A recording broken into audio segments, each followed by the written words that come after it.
Welcome back to the next session, and over to you again, Andrew. Thank you.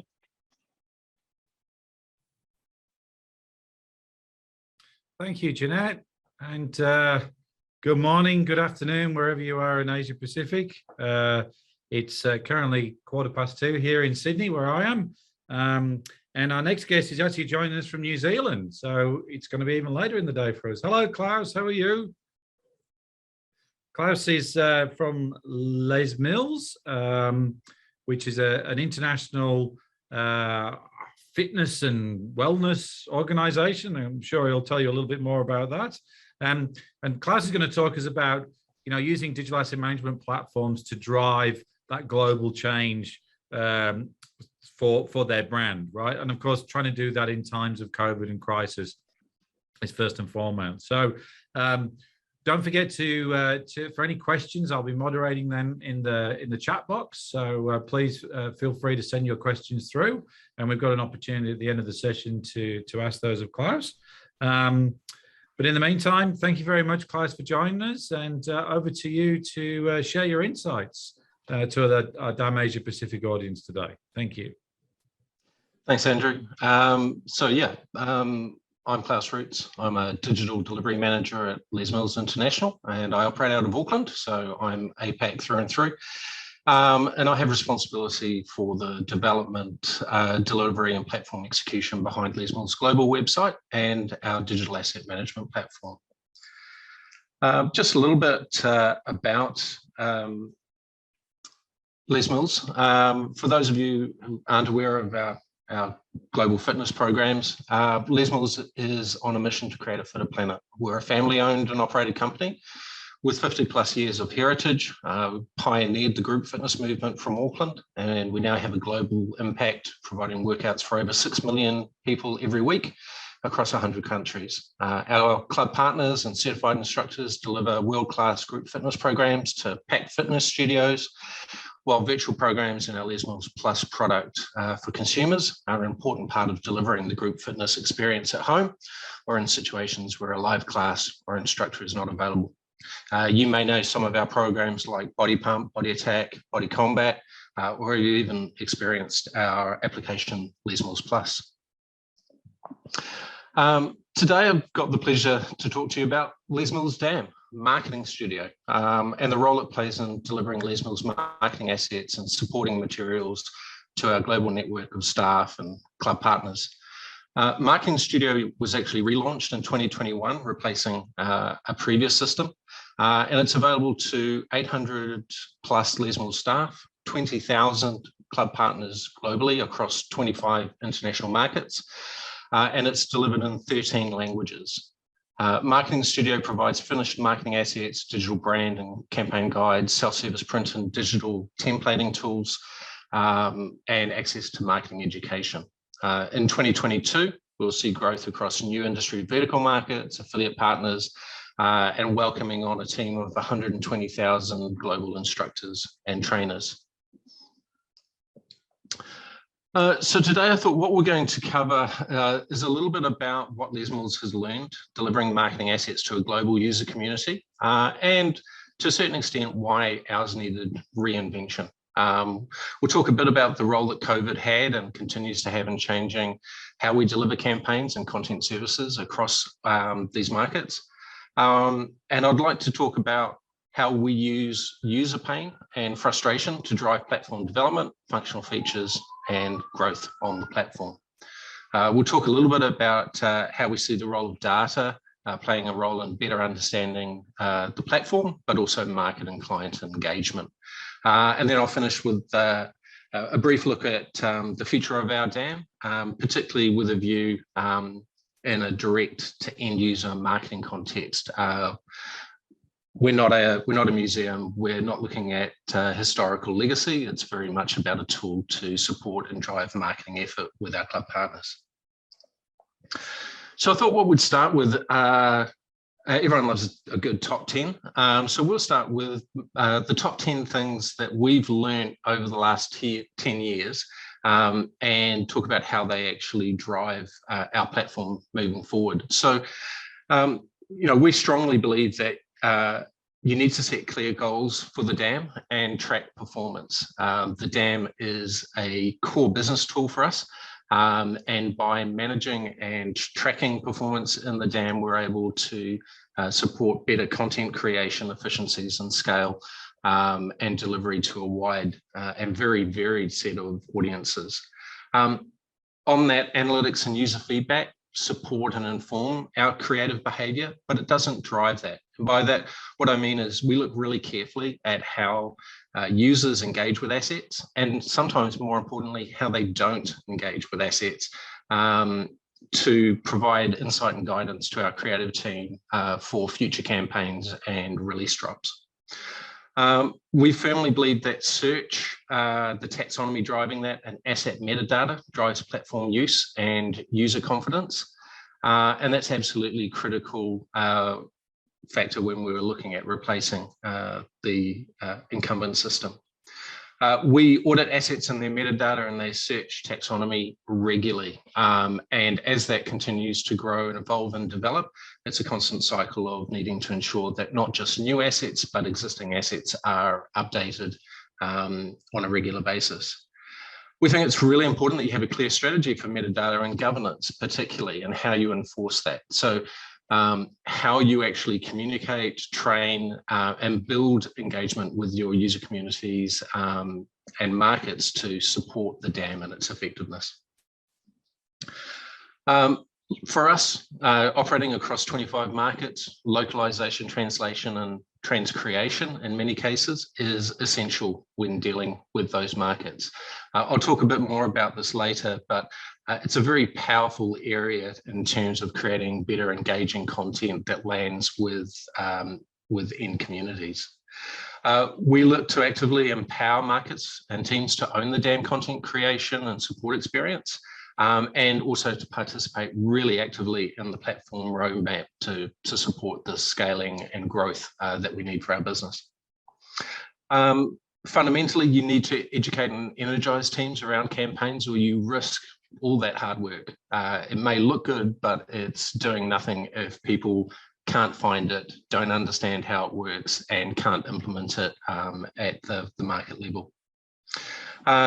We're passionate about sharing our roadmap with everyone and being open to feedback and ideas. At the point where you start to believe that you are a representative user in your for your dam, I can pretty much guarantee that as soon as you start engaging and talking to the real end users, you'll have a completely different view about how they view the platform and the services you provide. And then finally, just because I don't like having to manage passwords and accounts for people, no one does. We strongly believe in leveraging automation and particularly single sign-on platforms to simplify user management and consistent experience across our digital platforms. There's a couple of key trends that I wanted to talk about that really were used to shape dam reinvention at Les Mills. The impact of technology is really significant, and it's one of those. Automation, harnessing data, gaining insight from analytics, offering a personalized experience. Dam platforms and their content should be your single source of truth. I think we probably all agree on that. But the ability to integrate that content into a variety of channels, whether it's CRM, websites, print, social, really drives efficiency, particularly in light of enhancements and scaling that delivery across channels. And so we see it as an increased imperative to analyze and understand what assets are and aren't performing and the payback on your creative budget. Controlling costs is a priority for any business. So securing profitability in the future has always been a big trend for us. In many cases, this goes hand in hand with adopting new technologies. And that really is for us is focused around automation, creating tasks that were once managed by people, but where we can do a better job through the platforms. Increasingly creative and digital marketing resources continue to attract a premium, and merely throwing more people at the problem is not an appropriate fix. So when attempting to deliver more customized content at scale or leveraging platforms, tools, and processes across the business, utilization of the dam in an effective way is critical. primarily for our end users, but this also is really essential for the people administrating your platforms. Having a modern UX is really essential. Understanding what assets are available and how to use them and deliver them is hard enough on its own. But adding in poor search or display or download and customization experiences will create significant issues keeping staff and customers on the platform. So users demand tools that are easy to use and know when your platform is not cutting the grade. All of our users these days are significantly more savvy than they were 5-10 years ago, and they understand what is the difference between a good and a bad platform. For us, dynamic and personalized content, look, every user is unique and they're always time poor. They all come to your platform with a host of individual requirements for content. So providing tools that quickly allow for co-branding or personalization, re-editing, transformation, without having to take those assets back through specialist design resources, whether within our business or within their own, is essential. And then finally, localization. Localization and language is impactful. Not localizing language and the DAM experience creates significant barriers to staff and customers making use of all of those carefully crafted materials. Content and languages changes across the platform. Acronyms, jargon, colloquial terms fundamentally change the meaning of your assets. Color and shape can also have localized market-specific differences. So platforms that support localization of experience and allow for you to create that content at scale allow for markets to optimize the use of their assets. Digital asset management at Les Mills is undergoing a profound change. This was accelerated by the coronavirus pandemic, and many of the trends influencing this change were already in motion prior to the onset of the pandemic. We needed to adapt or risk being left behind as staff and customers were increasingly working from home, facing pressure on shrinking sales and marketing teams or support teams, and we're being asked to do way more and faster thrown into the mix. So global users required access to assets and rapidly changing market needs, but our incumbent DAM system at the time just wasn't up to the task. Poor search experience, lack of content customization, global challenges understanding the content, all really hampered our ability to deliver market supporting materials. So when we looked at replatforming, which had initially been put on hold at the start of COVID, it quickly became a priority project. Between identifying the need for a new platform and delivering Marketing Studio to markets, we conducted extensive user feedback with staff and customer representatives. The changing demands of a COVID world where markets experience different levels of operating restrictions, changing ability to deliver campaigns, shrinking workforces, all contributed, I guess, to a fundamental realignment on the role of our DAM. No longer was the DAM merely a tool to distribute finished campaign and product marketing materials. We were easily and many times accused of creating great content, but then just throwing those assets over the metaphorical wall and hoping that people would just magically understand them and know how they would be used. So the idea of Marketing Studio was born. And with it, it's a clear focus that the primary goal of the DAM was no longer to just deliver marketing assets. Our reimagined service to customers and staff, which is enabled by the DAM, was delivering a full service marketing and creative engine that's available to all Les Mills partners with the goal of helping them retain and attract their more members. The key driver for this is not we needed a new technical platform to deliver assets. We needed a platform that enabled our customers to do their business better and faster and cheaper. So at launch, Marketing Studio, some primary wins. We've talked about the fact that we delivered globally, 25 markets, 13 different languages, real focus on best of breed interfaces for simple operation, and a full cleanup of all of the active assets. And that meant complete renaming conventions, taxonomy, metadata standards across the board. We significantly improved the search experience and leverage the platform's ability to deliver appropriate versions and formats to suit a wide variety of possible user needs. Very strong focus on the ability for end users to support the ability to build their own personal collections and searches that could be easily shared. And we really encourage that.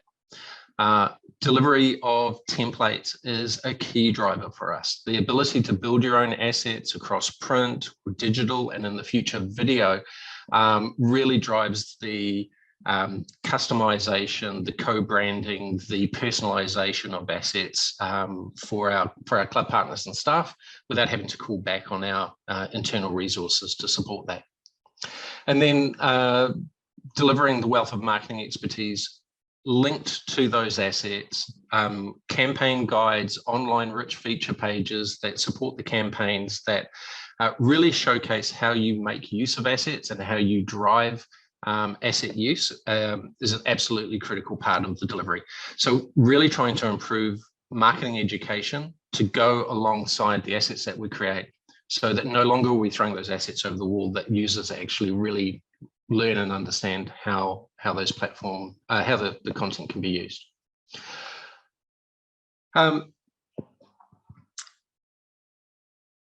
Marketing Studio is a significant superior platform to its predecessor for us. However, as many of you probably experience on a day-to-day basis, limited platform resources.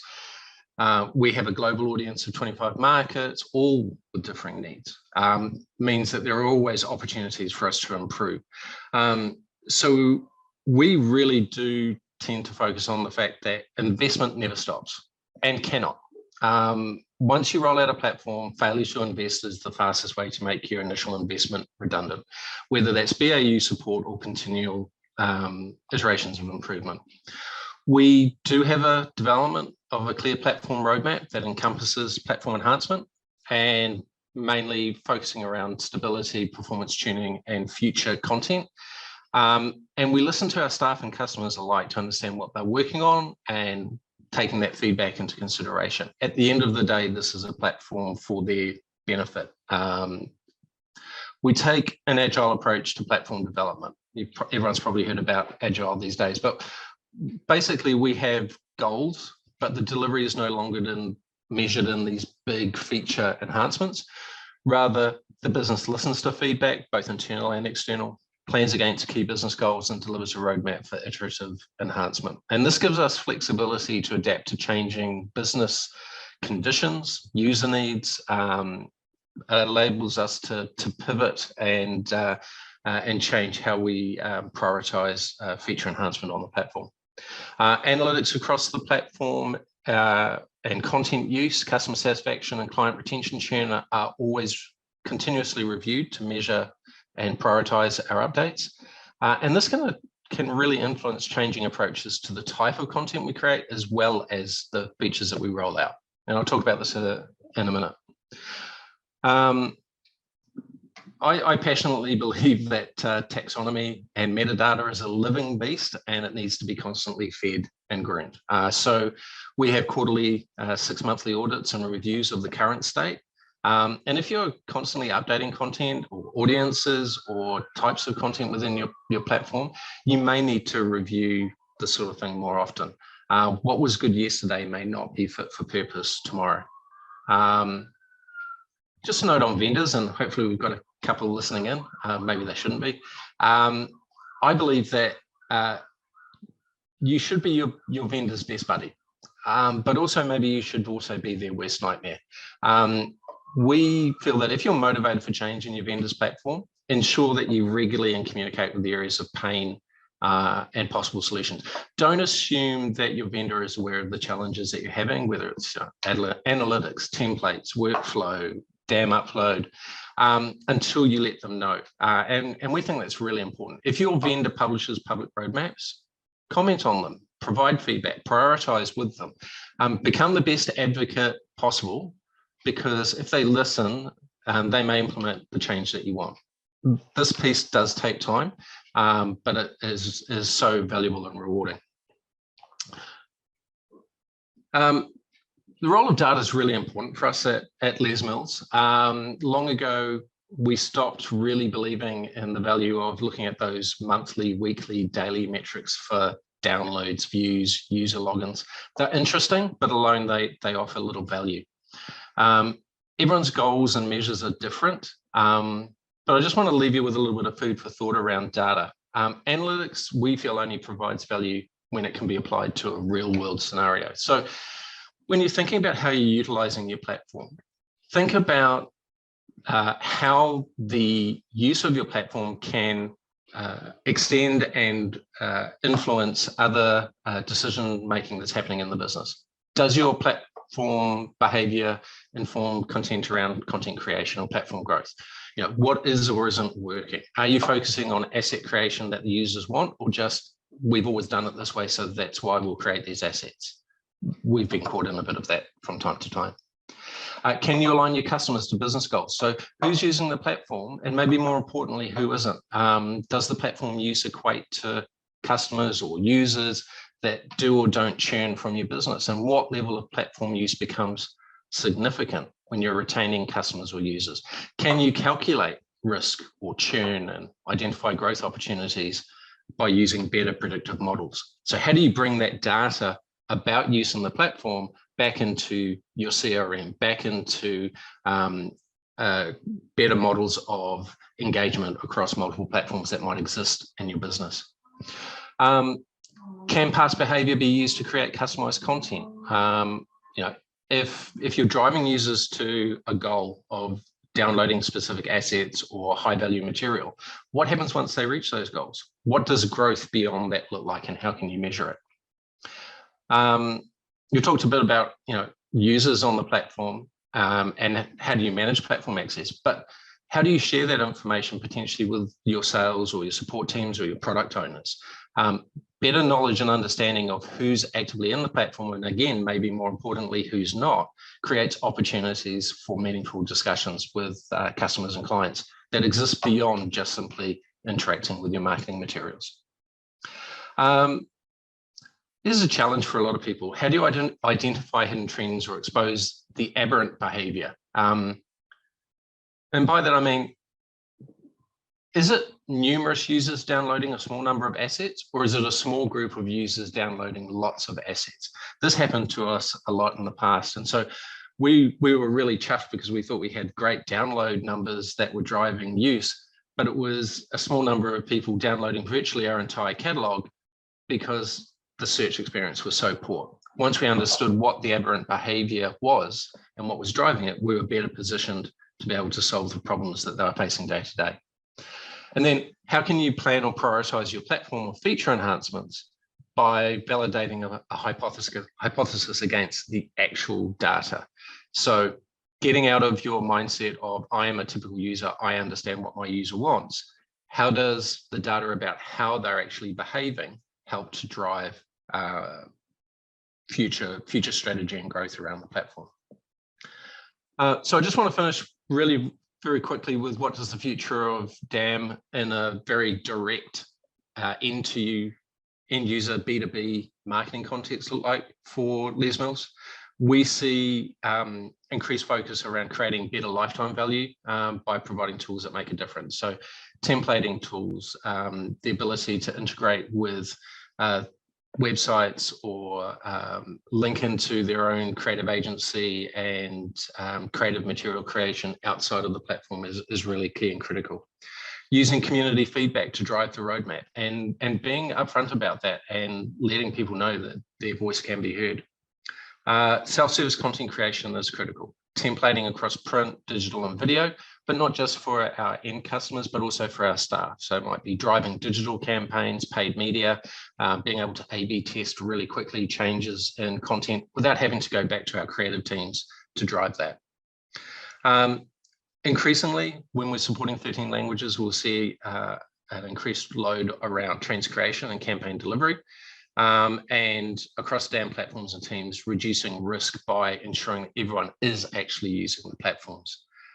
Automating content at scale, as for many of you, I'm sure is a continuing challenge, and ensuring that the platform can take a lot of that load off becomes a big part of our future strategy. And content personalization over a wider range of audiences and channels will only continue to grow everything that we've just talked about. So we firmly believe in the DAM. We believe in the DAM as a key critical product and platform for our business. but it takes really robust engagement with our teams and our club partners and listening to them to drive that forward. Thank you. Thanks for the opportunity to talk about Les Mills and Marketing Studio. That was awesome, Klaus. Really good. I mean, from my perspective, it was a great case study on what I affectionately call DAM 3.0, the interconnected ecosystem of DAM underpinning a whole bunch of different processes. And as you said, you went from a previous DAM that you had that was kind of, I would imagine, a pure play kind of standalone on the side kind of thing that did a function where you said handing over the wall, you know, the stuff, to now integrating with a whole experience, not just for those parties that consume your product, but your staff and everybody else. It's a great case study, and something that I look, what you said about being a customer and being, you know, we're partners and we deal with vendors when it's not a direct thing with us, but you know, we become the Babel fish. Certainly my role over the years has become the Babel fish between your needs and apply all our other customers and known part, you know, needs, and then relaying that back to the vendors. And it's really important that whichever vendor you choose, the relationship is beyond just the technology, right? And as you quite rightly said, I'm just looking at the questions and other bits and pieces here. I've got a few that I wouldn't mind drilling in on, but if you've got something more to say on that point. No, I'd just say, if you're spending as much money as most of us probably are on DAM platforms, make sure you get value out of your vendor relationship. Be active and involved in it. Otherwise, if you are complaining, it's you're only talking to a self-fulfilling echo chamber, right? And we also have gone the extra step of creating our own community groups around our platform vendor, other companies that are using the same product, listening to what works really well for them, understanding what are their challenges, and also saying, hey, look, there's power in a community voice to affect change on platforms. So get involved with your vendors and others who are using your platforms. Totally agree with that. And one of the key vendors we work with, Woodwing, has had a very strong community partner portal for many years, as was originally thought up by one of their good customers who pushed the point, and it's now become a really valuable tool for everybody. Look, I just got a few questions here for that are coming along. I mean, I guess there you are in Auckland, in New Zealand, pushing out to the world. You know, it's a big challenge from a small country to the rest of the world. There must have been some challenges, not just delivering, you know, this changing what you're offering, because you're fundamentally changing a thing that people probably lost a bit of trust with. They kind of started just downloading shit, as you said, and sticking it in their own DAM, in their own place and repository. You know, tell us a little bit more about those challenges of I guess, relaunching or reinvesting that into the market. Yeah, I think it was, we spent a lot of time, as I said, talking to not just our staff and our distribution channel across different markets that we maybe own or that we work with, but also end users to really understand what was it that was driving them off the old platform, because we were never going to get any measure of success unless we truly understood what were the points of pain. And that took quite a bit to actually pull that out of people and facilitating that. But once we did, and we showed that we were serious about it, and we were able to engender trust around the authenticity of wanting to solve people's problems, it became really just a complete change and turnaround in engagement and adoption with those communities. I will say that when we were first looking at starting this project, it was very much of, we needed to replace the platform for improving better search and stuff like that. It was fairly low level. Fundamental kind of DAM functions, yeah. What we learned along the way is that it gave us an opportunity to actually reimagine and re-envisage what the platform was for Les Mills and how it could be part of that better engagement with customers, reducing churn. Customers are hard to get at the best of times. The best customers that you've got are the ones that you keep, right? So, you know, how do we drill that back into delivering great solutions that we can actually measure and understand what good engagement looks like? So you mentioned you started off, this project was accelerated and moving, took time inside of COVID. Are you there, or you still got a number of things you want to achieve? All those integrations. I'm sure you picked some before the others. There was a criteria for that. Yeah, we're no means perfect at the moment. I think data is the big area that is still a big challenge for us. But it's about how do we pull data out of siloed platforms like the DAM and bring it back into our core BI tools to be able to inform what does the larger client experience look like across multiple platforms. This is not just the only platform that we have that our clients interact with. We've got many, and that combined engagement view serves to give us a better understanding about what is the activity of a really good customer that maybe grows their portfolio of products and doesn't churn with us, has great lifetime value. What do we learn off that we can then extrapolate to understanding where risk lies with other customers, and platforms like Marketing Studio being part of that. Data is still, for many people that I talk to across a wide range of vendor platforms, a really difficult thing to get out of platforms. And you know what? We probably could have a whole session on data, and I'd love to have that with you, but unfortunately we've run out of time. And really appreciate your input. That was really interesting, and I'll probably ping you up for a bit of an offline chat myself a little bit later.